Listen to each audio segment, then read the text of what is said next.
Thank you for tuning in to The Voice of Adventure. Today we will be exploring Void of Color, a story of a town that upon losing its color, changed dramatically. But what will happen when an unknown visitor comes to town? A quaint little town sat around an oasis in the middle of the desert. Mountains of sand stretched as far as the eye could see in every direction. Traversing the vast desert took days, cutting this town off from the rest of the world. The people of the town banded together and shared everything they had. Everyone had a roof over their heads and fresh meals. Life here was quiet. No outsiders ever came, but the people enjoyed this life. One day, a group of kids were playing near the oasis when one boy stopped in his tracks. In the middle of the water, he saw an area where the water had no color. At first, he thought his eyes were playing tricks on him. But when he told the other children about it, they saw it too. They tried to get close and inspect, but the water was too deep for them to get there. The children told their parents, but no one believed them. "There is no way an area can be without color. It's just not possible," the parents said. Annoyed that none of the parents would listen to them, the children kept an eye on the colorless area. The kids ran to the water's edge every morning, watching the colorless spot, wanting the town to see it and believe them. But no one would come down to the water with them. For a whole week, the children insisted the colorless area was real and tried to show every adult in town. Eventually, a few parents reluctantly agreed to go down to the water and see what the kids were talking about. The kids excitedly dragged them down, finally able to show off this oddity. They reached the shore, and the kids pointed to the middle of the oasis, and straining their eyes, the parents saw the colorless area. The parents stood there, bewildered. How could that be possible? What could be happening to their oasis? They quickly grabbed more people, and before long, the whole town had surrounded the oasis, all eyes fixed on the colorless area in the middle. A few young men were tasked with swimming out to the spot and finding out what it was. After a long swim, they carefully investigated the colorless area, but nothing was off about it, except it didn't have color. Over the next couple months, the town regularly checked on the oasis, but nothing seemed to change. The colorless area stayed the same. They soon went back to their normal lives, ignoring the colorless area entirely. However, very slowly, over many years, the colorless area grew. It slowly spread, removing the color from all the water, the town, and eventually it spread all the way to the horizon. The townspeople were unfazed by the color's disappearance. Not only was the spread hard to notice, but it also had no effect on their daily life. Even without color, life in the town went on like normal. Crops grew, meals were shared, and everything felt normal. But unknown to everyone, something was changing deep within themselves. It took a few more years for the first signs to show. People who used to share everything started hoarding items for themselves.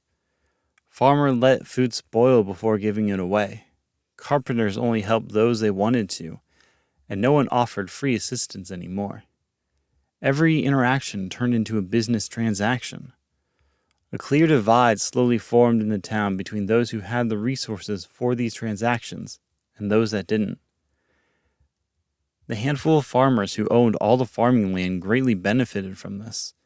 They could charge outlandish prices for their produce, and the townspeople had no choice but to pay. They traded their services, livestock, possessions, and some even traded their own houses just to feed their family. Families also started dividing. Walking through the town, you could hear couples fighting all over. People who used to be happy together now found themselves despising each other. They blamed each other for every little problem that arose, creating an increasingly larger problem out of nothing. The relationship between parent and child fared no better. Children refused to listen to their parents, often claiming that this situation was all the parents' fault. They constantly rebelled, wreaking havoc in the town. Parents, in retaliation, gave harsh punishments that only made the children cause more havoc. No one was happy anymore. A town that had once lived peacefully together now couldn't stand near each other without yelling. The colorless circle had stretched to the horizon, and there was no visible color to anyone in town. All they could see were shades of gray. This was life now in the town. It was such a gradual change that no one even remembered how things used to be. Multiple generations grew up in this gray town, when one day, a mysterious man stumbled into town. He was starving and dehydrated, and asked everyone he saw for food and water, but they all ignored him. Some even ran away at the sight of him. Not only was he an outsider, of which no one had ever seen, but this man was also different. He was in color. The townspeople were scared of this man. They didn't understand what they were seeing since they had never seen color before. With every step, this man left a footprint of color behind that slowly returned to shades of gray. On the verge of collapse, the man sat down in the town square, hoping someone would give him anything to eat or drink. He sat there for hours before a young boy named Seb walked up. Seb walked cautiously, scared that the man might attack him, but as he approached, the man did nothing but watch. Seb held out some scraps of food and a small container of water. The man graciously accepted them, thanking the boy for bringing them. But before Seb could run away, the man said something special to him. The adults watched on in horror. They wanted to run over and save the boy from this man, but no one could move. They were all frozen in fear of what the man might do. Seb stood there and listened. As the man spoke, he laid his hands on Seb's shoulders, leaving a handprint of color. Seb thanked the man and quickly ran away, without noticing the color on his shoulder. As soon as he ran into his house, Seb's parents ran over to him. "Are you okay?" they asked, slightly panicked. "Did he do anything to you?" "I'm fine. He just thanked me for the food and water." "What did he say to you?" his father asked. "He told me his name was Lore, and he said, 'As you have given this to me, I will give you something as well.'" His parents looked at each other nervously. "What happened to your shoulder?" his mother asked, inspecting the colorful handprint left on Seb. "Do you feel okay?" "I feel fine, but inside I feel different. I can't explain what this feeling is, but it's something new." His parents looked at him, waiting for further explanation. "I don't understand it either. I just know that something has changed inside of me." His parents didn't want their son to change, as it would affect the delicate balance of this town, which was already razor thin. Anything new or different was seen as potentially harmful and often led the town to become violent. His parents turned to him and said, "Don't go near that man again." "Why?" he asked. They struggled to find a reason, but quickly blurted out, "Because he's different and therefore dangerous." Seb didn't understand, but didn't want to be punished, so he nodded his head, showing he understood. They hesitantly let him go, terrified that he might go back to the man. They both kept a close eye on Seb and the man sitting in the town square, making sure their son never talked to him again. The outsider started living in the town square, talking to anyone who would listen, but everyone either ignored him or purposely avoided him. Seb tried to continue to bring him food and water, but his parents caught him every time he tried. Seb still didn't understand why Laura was dangerous, or why the town was avoiding him. Laura was doing nothing to hurt anyone. He just wanted to talk to those who would listen. Seb, frustrated that he couldn't help this man, ran and talked to his friends. He convinced them to help him give food and water to Laura. As he made a plan with his friends, the color on his shoulder grew slightly. Seb and his friend took turns bringing this man food and water every day. They watched their parents closely and noticed when they were looking away, and that was when someone ran out, quickly handed over food and water, and ran away before anyone saw. If that didn't work, they planned distractions to take everyone's eyes off Lore, so someone could sneak him food and water. Over the course of a few weeks, each child got the opportunity to take the man food and water, and each time Lore said the same thing. As you have given this to me, I will give you something as well. They also received a colored handprint and also felt something change inside of themselves. The parents screamed when they found out, furious at their kids for interacting with this man. They gave incredibly harsh punishments for feeding him. The kids were confined to their room, forced to do every chore around the house, and so much more. But even with the punishments, the kids were happy to have helped the man. A few months passed and Laura was still sitting in the town square. Even though townspeople avoided him and the kids were kept away, he still sat there. And, without fail, at least one kid was able to take in food and water before their parents noticed. They discussed locking their children up somewhere just to keep them away from that man. That didn't stop the kids. The children didn't care about the punishments, regardless of how painful or unfair they could be. They just wanted to keep helping. And as they continued delivering food and water, the colored area on them grew. It slowly spread across their shoulders, spreading down their arms and over their chests. And by the end of those few months, their whole bodies were in color. Fed up with their disobedient children, the parents went to the town's elders for advice.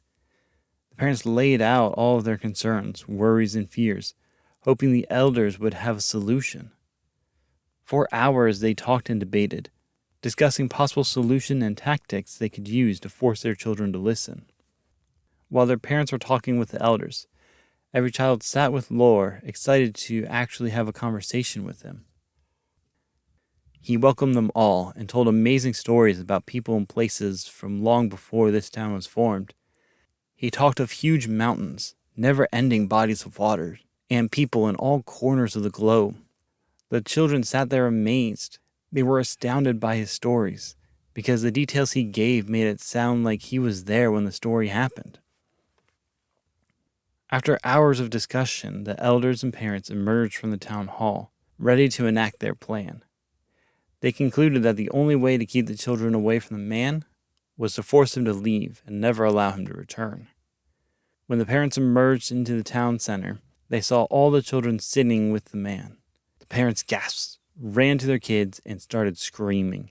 They dragged the children away, interrupting one of the most interesting stories about a man who had given his life to save everyone he loved.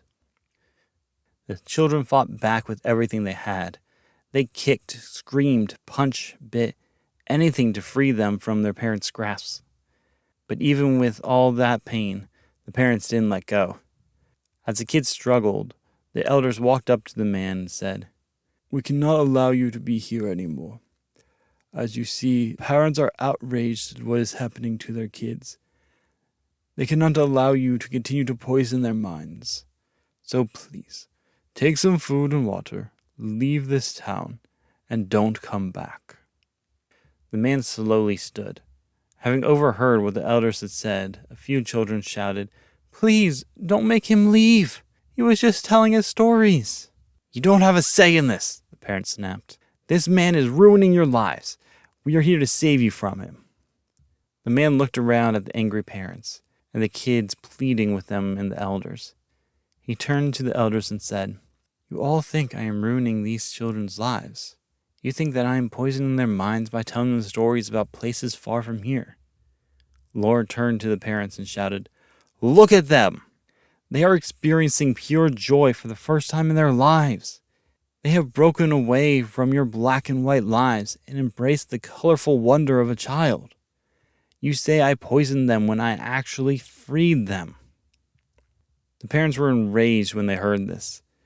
This man who knew nothing of their lives was critiquing how they raised their children.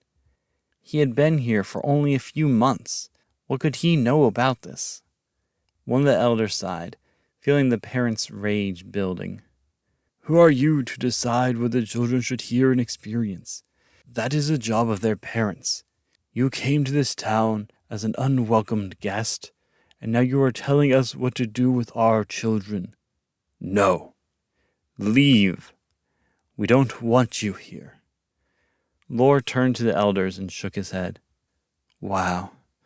After just 4 generations, this town has lost every bit of kindness it once had. and he sat back down. I will not be leaving. As you can see, the children want me to stay, so I'll stay. The elders couldn't understand what the man was talking about. How could he know the town 4 generations ago? Did he hear it from one of the children? But what would the children know? They were about to ask about this, until they remembered the angry group of parents around them. Hearing their shouts of anger, the elders said, If you don't leave now, these parents will get violent, and we will not be able to stop them. But Lord didn't move. He stayed seated there, watching the parents' fury rise. Seeing the conversation going nowhere, one of the parents grabbed a rock and said, I guess we'll have to handle this ourselves. The parents around saw this and grabbed rocks of their own.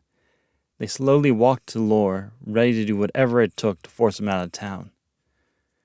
The elder started pleading with Lore to leave, to save himself from the pain he was about to receive. But even with the approaching parents, he didn't move. He saw the rocks in their hands, the rage in their eyes, the aggression on their faces. And still he sat there and watched as they surrounded him. The elders quickly fled, not wanting to be caught in the crossfire. All this time, the children had not stopped begging and screaming for their parents to stop. They screamed until their voices gave out, but no words could penetrate the hardened minds of their parents. The children wanted to break free and protect this man, but no matter what they did, they couldn't escape. Then a rock was hurled at Lore, hitting him directly in the chest. The children gasped, horrified that their parents would actually hurt this innocent man. They watched as more and more rocks flew, hitting Lore all over. He fell over in pain, blood slowly oozing out of his wounds, but the parents kept throwing stones. Suddenly, Seb broke free from his mother's grasp and ran to the man. Seb used his body to cover Lore, shielding him from as many rocks as possible. The parents ceased their stoning. They stood confused and enraged that this boy was protecting the man. Using this distraction, many more kids joined him. They formed a wall around the man, protecting him from all angles. The parents stood in disbelief for a few minutes. Why are these kids willing to get hurt to protect this awful man? Eventually, one of the parents stepped up. Move out of the way. We need to make sure he will never come back. But why? One of the kids shouted. Why do we have to force him away? You're too young to understand, but it's for your protection. Our protection? Seb stepped out from behind the rest of the kids, small trickles of blood running down his face. This man has done nothing to hurt us. He has done nothing to endanger us. The only thing he did was thank us for giving him food and tell a story of places outside this town. How is any of that dangerous? See, you're too young to understand. He poses a threat to our lives here. If we welcome him into our town, as you children have, then the world as we know it will be gone. Our lives lost. Everything we've spent decades building will be taken away. That is the danger he poses. He threatens our history, our legacy, our culture, everything that makes this town the way it is. The children were quiet, not fully understanding how welcoming in one person would change everything. The parent continued, You all have not fought for what you have like we did. We had to struggle to get where we are and to give you everything. This is not something you can understand because you have not gone through what we have. All the parents nodded in agreement, expecting the children to walk away. Now move. But no one moved.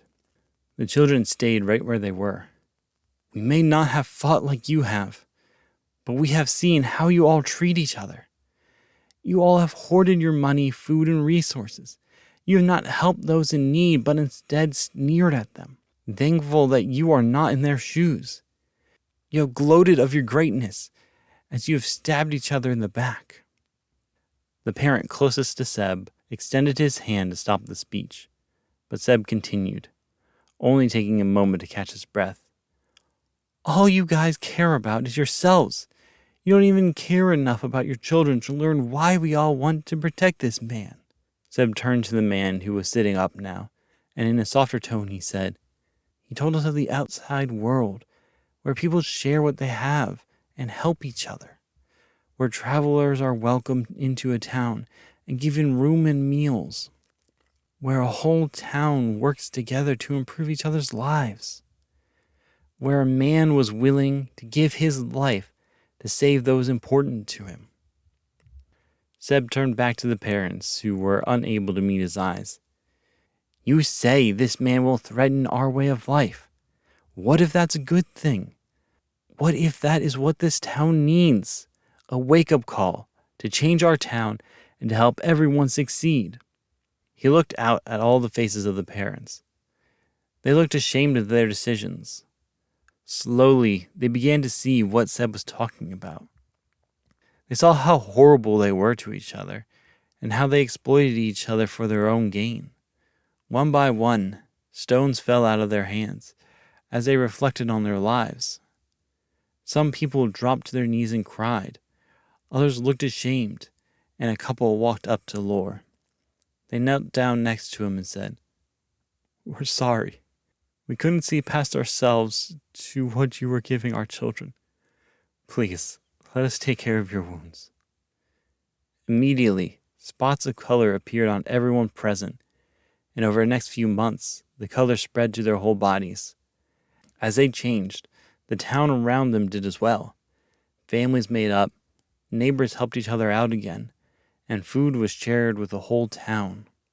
All the while, color slowly began to fill the town again. A year later, the town was unrecognizable. Color had spread to the horizon, and the town was the happiest it had ever been. Visitors came from every nation, having heard of the wonderful hospitality and love this town now had. The town welcomed everyone who came and told stories of the colorful man who put his life on the line to save the town. Thanks for listening to The Voice of Adventure. If you enjoyed this story, be sure to follow wherever you listen to podcasts. You can also keep up with the stories and behind-the-scenes content on Instagram at Josiah the Author. Join me as we continue these adventures. See you in the next story.